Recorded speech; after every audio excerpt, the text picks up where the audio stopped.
পাকিস্তান জিন্দাবাদ করেই ভাঙি দিয়া হব ঠেং। সোশ্যাল মিডিয়াত যোনে পাকিস্তানী জিন্দাবাদ লিখিব তাৰে ঠেং ভাঙি দিয়া হব। পাকিস্তানক সমৰ্থন কৰি পোষ্ট দিলেই পৰিব বিপদত। অসমত সোমাই থকা পাকিস্তানীবিলাকক খকিয়াই দিলে মুখ্যমন্ত্ৰী হিমন্ত বিশ্ব শৰ্মাই। কাকো আমি সহ্য নকৰো, ভাৰত বিৰোধী কাম কাকো কৰিবলৈ নিদিওঁ। কাকো আমি সহ্য নকৰো, ভাৰত বিৰোধী কাম কৰিবলৈ আমি কাকো অনুমতি নিদিওঁ। আমি ভাৰতত আছো, আমি ভাৰতৰ সেনাবাহিনীৰ লগত আছো। আমি ভাৰতৰ সেনাবাহিনীৰ লগত আছো। সকলোকে বিচাৰি উলিয়াব ভাৰতে আৰু চৰম শাস্তি দিব। যে এই সন্ত্ৰাসবাদীবিলাক পৃথিৱীৰ য'তে লুকাই নাথাকক কিয় ভাৰতে বিচাৰি উলিয়াব আৰু ভাৰতে এই সন্ত্ৰাসবাদীসকলক চৰম শাস্তি প্ৰদান কৰিব। এই মন্তব্য ৰাজ্যৰ মুখ্যমন্ত্ৰী ডক্টৰ হিমন্ত বিশ্ব শৰ্মাৰ। শেহতীয়াকৈ পহলগামত সংঘটিত হোৱা এই ভয়ংকৰ নাৰকীয় ঘটনাৰ পিছত এক প্ৰকাৰ যেন সষ্টম হৈ পৰিছে ৰাজ্যৰ মুৰব্বীসকল। প্ৰতিখন ৰাজ্যৰ মুৰব্বীসকলক সষ্টম হৈ থাকিবৰ বাবে ইতিমধ্যে নিৰ্দেশনা প্ৰেৰণ কৰিছিল দেশৰ গৃহমন্ত্ৰীয়ে। ৰাজ্যৰ ভিতৰত বসবাস কৰি থকা অবৈধ পাকিস্তানী আৰু অবৈধ বাংলাদেশী লোকসকলক অতি শীঘ্ৰেই চিনাক্ত কৰি নিজ নিজ দেশলৈ উভতাই পঠাবলৈ নিৰ্দেশনা প্ৰেৰণ কৰিছিল গৃহমন্ত্ৰী অমিত শ্বাহে। তাৰ পিছতেই কিন্তু একাংশ অসমত থকা ব্যক্তিয়ে পাকিস্তানৰ সমৰ্থনত পোষ্ট দি গৈছিল। কোনোবাই যদি জিন্দাবাদ পাকিস্তান লিখিছিল, কোনোবাই পাকিস্তানক সমৰ্থন কৰি গুজব লিখিছিল। তাৰ পিছতেই এগৰাকীকৈ কেইবাগৰাকীও ব্যক্তিক ইতিমধ্যে অসম আৰক্ষীয়ে চিনাক্ত কৰি গ্ৰেপ্তাৰ কৰিছে। শেহতীয়াকৈ তেনেধৰণে আৰু কেইবাগৰাকীও ব্যক্তিক ইতিমধ্যে আৰক্ষীয়ে অভিযান আৰম্ভ কৰিছে গ্ৰেপ্তাৰ কৰিবলৈ। সামাজিক মাধ্যমত পাকিস্তানক সমৰ্থন কৰি দিছিল কেইবাটাও পোষ্ট। সমতলভাৱে ৰাজ্যৰ মুখ্যমন্ত্ৰী ডক্টৰ হিমন্ত বিশ্ব শৰ্মাই এই সন্দৰ্ভত ইতিমধ্যে কঠোৰতকৈ কঠোৰ হৈছে।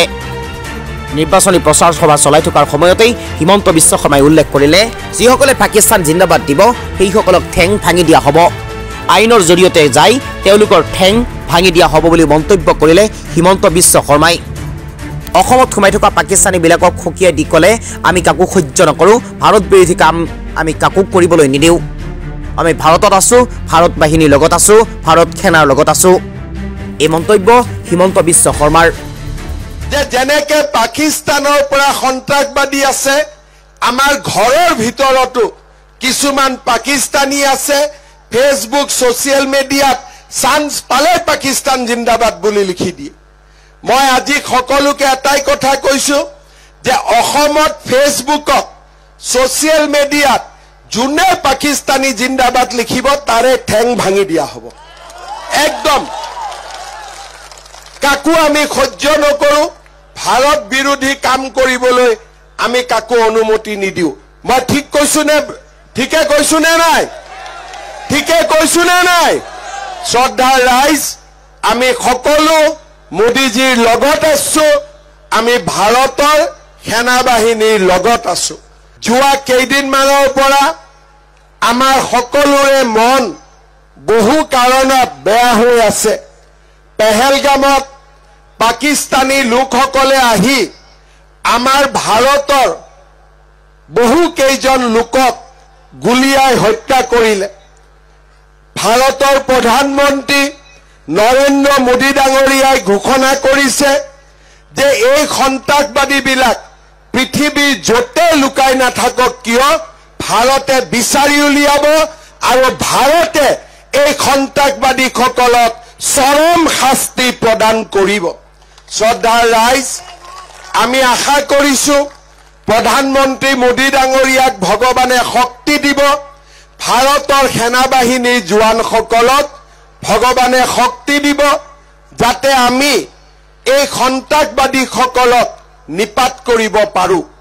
কিন্তু মই আৰু এটা দেখা পাইছো যে যেনেকে পাকিস্তানৰ পৰা সন্ত্ৰাসবাদী আছে, আমাৰ ঘৰৰ ভিতৰতো কিছুমান পাকিস্তানী আছে।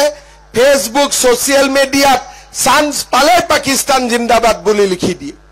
মই আজি সকলোকে এটাই কথা কৈছো যে অসমত ফেচবুকত ছ'চিয়েল মিডিয়াত যোনে পাকিস্তানী জিন্দাবাদ লিখিব তাৰে ঠেং ভাঙি দিয়া হ'ব। একদম কাকো আমি সহ্য নকৰো, ভাৰত বিৰোধী কাম কৰিবলৈ আমি কাকো অনুমতি নিদিওঁ।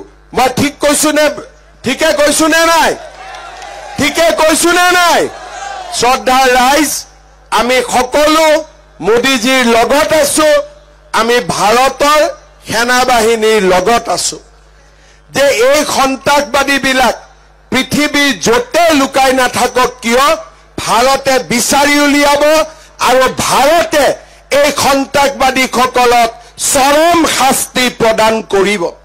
শ্ৰদ্ধাৰ ৰাইজ, আমি আশা কৰিছো প্ৰধানমন্ত্ৰী মোদী ডাঙৰীয়াক ভগৱানে শক্তি দিব, ভাৰতৰ সেনাবাহিনীৰ জোৱানসকলক ভগৱানে শক্তি দিব, যাতে আমি এই সন্ত্ৰাসবাদীসকলক নিপাত কৰিব পাৰো। কিন্তু মই আৰু এটা দেখা পাইছো,